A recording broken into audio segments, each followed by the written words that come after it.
ലൈംഗിക പീഡനാരോപണത്തിൽ രാഹുൽ മാങ്കൂട്ടത്തിലിനെ സസ്പെൻഡ് ചെയ്ത് തടിയൊരുക്കുകയാണ് കോൺഗ്രസ്. ഇതോടെ രാഹുലിന് MLA സ്ഥാനത്ത് തുടരാം. പ്രതിച്ഛായയ്ക്ക് കോട്ടയം വരുമെന്നതിനാൽ ആരോപണങ്ങളിൽ പാർട്ടി അന്വേഷണം ഉണ്ടാകുന്നില്ല എന്നുള്ളതാണ് വിവരം.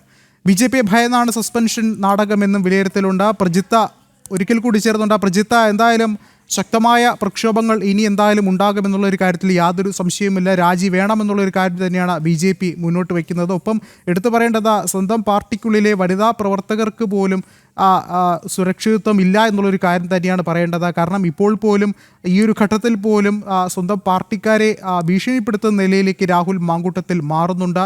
ഒപ്പം രണ്ട് ഭിന്ന അഭിപ്രായങ്ങൾ ഉടലെടുക്കുന്നുണ്ട് രാഹുലിൻ്റെ രാജി സംബന്ധിച്ച്. അങ്ങനെയെങ്കിൽ വരും ദിവസങ്ങളിലും കൂടുതൽ ഭിന്നതകൾ മറനീക്കി പുറത്തു വരുമെന്നല്ലേ അറിയേണ്ടത്?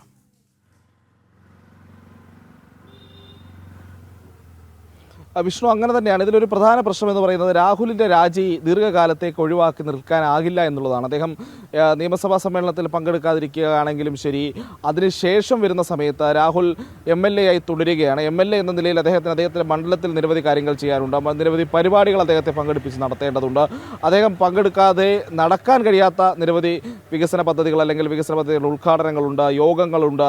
അപ്പോൾ രാഹുൽ മാങ്കൂട്ടത്തിൽ എന്ന് പറയുന്ന MLA പാലക്കാട് പോവുകയും അവിടെ ഒരു പ്രതിനിധി എന്ന നിലയിലുള്ള തൻ്റെ ഉത്തരവാദിത്തങ്ങൾ നിറവേറ്റുകയും ചെയ്യേണ്ടതുണ്ട്. അത് ഭരണഘടനാപരമായി തന്നെ അദ്ദേഹം നിറവേറ്റേണ്ടതാണ്. അപ്പോൾ രാഹുൽ മാങ്കൂട്ടത്തിൽ രാജിവെച്ചില്ലെങ്കിൽ അദ്ദേഹം MLA സ്ഥാനത്ത് നിന്ന് അദ്ദേഹത്തിന് മാറി നിൽക്കാനോ ഒളിച്ചു നിൽക്കാനോ ഒന്നും കഴിയില്ല. അദ്ദേഹത്തിൻ്റെ ഉത്തരവാദിത്തങ്ങളുണ്ട്. അപ്പോൾ കോൺഗ്രസിനെ പ്രതിനിധീകരിച്ച് തന്നെയാണ്, കോൺഗ്രസിൻ്റെ MLA ആയി തന്നെയാണ് അദ്ദേഹം അവിടെ പോകുന്നത്. അദ്ദേഹം സസ്പെൻഷനാണെങ്കിലും അല്ലെങ്കിലും ശരി, അദ്ദേഹം വിജയിച്ചത് UDFൻ്റെ ലേബലിലാണ്. ആ UDFൻ്റെ MLA ആയി തന്നെയാണ് അദ്ദേഹം അവിടേക്ക് എത്തുക. അപ്പോൾ അത്തരം പരിപാടികളിൽ അദ്ദേഹം പങ്കെടുക്കുന്ന സമയത്ത് അതിനൊരു ധാർമ്മിക പ്രശ്നമുണ്ട്. സ്ത്രീകളുടെയും കുട്ടികളുടെയും അടക്കമുള്ള പ്രശ്നങ്ങൾ പരിഹരിക്കേണ്ട നിരവധി വിഷയങ്ങൾ കൈകാര്യം ചെയ്യേണ്ട ആളാണ് ഒരു ജനപ്രതിനിധി എന്നുള്ളത്.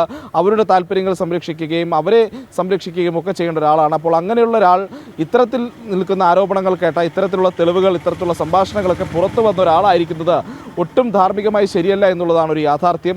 എന്തായാലും രാഹുലിനെ പാലക്കാട് കാലുകുത്തിക്കില്ല എന്നുള്ളത് BJP ഒക്കെ ഉറച്ച നിലപാടായി സ്വീകരിച്ചിട്ടുണ്ട്. രാഹുലിനെതിരെ വലിയ പ്രതിഷേധങ്ങളും അവിടെ നടക്കുന്നുണ്ട്. അപ്പം കോൺഗ്രസ് പ്രവർത്തകരെ തന്നെ ബാധിച്ചിരിക്കുന്ന ഒരു വിഷയം എന്ന് പറയുന്നത് 27-ാം തീയതി തൊട്ട് ഈ തദ്ദേശ തെരഞ്ഞെടുപ്പിന് മുമ്പിട്ടുള്ള ബൂത്ത് തല പ്രവർത്തനങ്ങൾ സജീവമാക്കുവാൻ ലക്ഷ്യമിട്ടായിരുന്നു കോൺഗ്രസ് മുന്നോട്ട് പോയിരുന്നത്. ഇപ്പോൾ ബൂത്ത് തലത്തിലുള്ള പ്രവർത്തകർ വീടുകളിലെത്തുകയും ആളുകളെ കണ്ട് സംസാരിക്കുകയും ഒക്കെ ചെയ്യുന്ന ഒരു പദ്ധതികൾക്കൊക്കെ, ഗൃഹസന്ദർശനങ്ങൾക്കൊക്കെ അവർ തുടക്കം കുറിക്കാൻ തീരുമാനിച്ചിരുന്നു. നിലവിലത്തെ സാഹചര്യത്തിൽ അത് സാധിക്കാത്തൊരവസ്ഥയാണ്. കാരണം രാഹുൽ മാങ്കൂട്ടത്തിനുള്ള ചോദ്യങ്ങൾക്ക് ഈ ബൂത്ത് തല പ്രവർത്തകരെല്ലാം മറുപടി നൽകേണ്ടി വരും. ആ മറുപടി നൽകേണ്ടി വരുന്ന ഒരു സാഹചര്യം ഒഴിവാക്കുക കൂടിയാണ്, അല്ലെങ്കിൽ അതിനൊരു ന്യായീകരണം ഒരുക്കുക കൂടിയാണ് ഈ സസ്പെൻഷൻ എന്നുള്ളത് നമുക്കറിയാം. പക്ഷേ അപ്പോഴും എങ്ങനെ അദ്ദേഹം MLA ആയി തുടരും എന്നുള്ള ചോദ്യം പാർട്ടി അനുഭാവികളോ പൊതുജനങ്ങളോ ചോദിക്കുമ്പോൾ താഴെ തട്ടിലുള്ള പ്രവർത്തകർക്ക് അത് പ്രതിരോധിക്കാനോ കഴിയാത്തൊരവസ്ഥ വരും. അങ്ങനെ ദീർഘകാലത്തേക്കുള്ള നോക്കുമ്പോൾ കുറച്ച് നാളുകൾക്കുള്ളിൽ തന്നെ രാഹുലിൻ്റെ രാജി സംഭവിക്കേണ്ടത് കോൺഗ്രസിനെ സംബന്ധിച്ചിടത്തോളം ഒരു അനിവാര്യതയായി മാറും. കാരണം കോൺഗ്രസിന് കൃത്യമായ മറുപടി നൽകാൻ കഴിയാതെ ഇത്തരം ഒരാൾ MLA സ്ഥാനത്ത് തുടരുമ്പോൾ നിയമസഭാ സമ്മേളനത്തിൽ പങ്കെടുത്തില്ല എങ്കിൽ കൂടി അദ്ദേഹം പൊതുജനങ്ങൾക്കിടയിൽ എത്താതെ, അദ്ദേഹത്തിൻ്റെ മണ്ഡലത്തിലെത്താതെ എത്ര കാലം കഴിയുമെന്നുള്ളൊരു ചോദ്യമുണ്ട്. അവിടുത്തെ യോഗങ്ങളിൽ പങ്കെടുക്കാതെ അദ്ദേഹത്തിന് എത്ര കാലം മുന്നോട്ട് പോകാൻ കഴിയും? അപ്പോൾ സ്വാഭാവികമായും വളരെ കുറച്ച് നാളുകൾക്കുള്ളിൽ തന്നെ ഈ ഒരു രാജിയിലേക്ക് രാഹുൽ മാങ്കൂട്ടത്തിൽ പോയില്ലെങ്കിൽ അത് MLA എന്ന രീതിയിൽ അദ്ദേഹത്തിൻ്റെ കൃത്യനിർവഹണത്തിന് നടക്കാത്തൊരു സാഹചര്യം ഉണ്ടാവുകയും അത് വീണ്ടും വലിയ രാഷ്ട്രീയ വിമർശനങ്ങൾക്കൊക്കെ വഴി തെളിക്കുകയും ചെയ്യും. കോൺഗ്രസ് എന്തായാലും ഊരാക്കുടുക്കിലാണ്. അക്ഷരാർത്ഥത്തിൽ കോൺഗ്രസ് പെട്ടിരിക്കുകയാണ്. തൽക്കാലം രാഹുലിനെ കൊണ്ട് രാജിവെപ്പിക്കുന്നില്ല എങ്കിലും ദൂരവ്യാപകമായിട്ടുള്ള പ്രത്യാഘാതങ്ങൾ നാളെ ഉണ്ടാകും.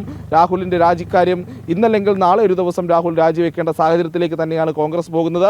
പക്ഷേ ഒരു ഉപതെരഞ്ഞെടുപ്പ് ഉണ്ടാകാതിരിക്കാനുള്ള, പരമാവധി രാഹുലിൻ്റെ രാജി വൈകിപ്പിക്കാനുള്ള ശ്രമങ്ങളും കോൺഗ്രസിൻ്റെ ഭാഗത്തുനിന്നുണ്ടാകും എന്നുള്ളതിൽ തർക്കമില്ല.